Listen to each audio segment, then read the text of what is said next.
Ignace d'Antioche, qui était donc évêque de l'église d'Antioche. Et cet homme-là qui a été arrêté sous l'autorité de Rome et amené à Rome pour y subir le martyre, vous vous rappelez, je vous dis ça, chemin faisant, il a été parmi les derniers martyrs, hein? Eh bien, des frères venaient sur sa route pour l'encourager et tout ça, hein? Eh bien, il leur disait, mes frères, ne priez pas pour moi pour que les bêtes m'épargnent.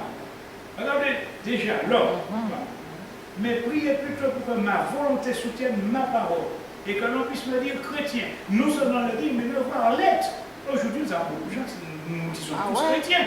Mais être chrétien, c'est deux choses. Et il dit, plus vite les bêtes me dévoreront, plus vite je serai au point de mon sauveur. Alors là, ce n'est peu de gens, peut-être d'entre nous vont dire, vous parlez ainsi, auront le courage de parler ainsi. L'évêque de Smyrne, là, et j'oublie son nom, qui était un homme de certain âge, mais un homme qui était d'une trempe extraordinaire. L'homme est doux avec tous ses cheveux, machin, etc. Et ils l'ont gardé en dernier. Et le peuple a réclamé.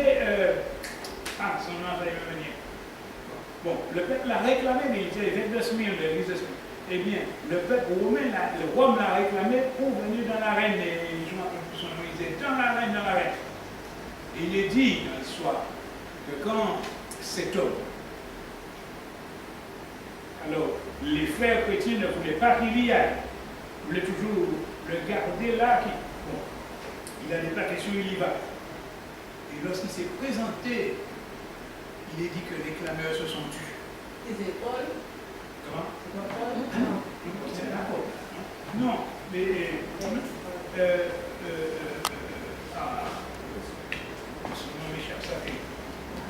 Mais cet homme, eh bien, lorsqu'il est arrivé, il dit que les clameurs se sont tus.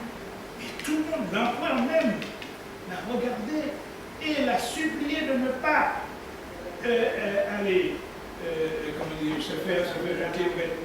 Parce qu'il voit ce vieillard avec un point d'une sincérité, comment on va dire ça.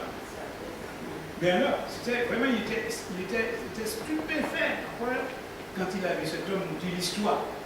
Et en fait, il a supplié de ne pas aller se faire.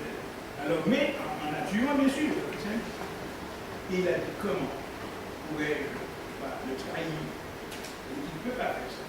Et il a été libéré de par lui-même, parce qu'il a dit non. C'est parce que ses frères étaient associés et que lui, il soit l'évêque responsable, et que finalement il est peur de mourir. Il y est allé.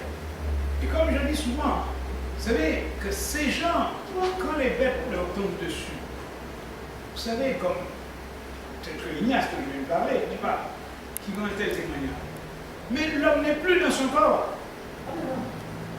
Les bêtes s'acharnent sur un corps, n'est-ce pas, vide d'esprit, et il ne sent plus les morsures parce que le Seigneur a déjà fait sortir de son.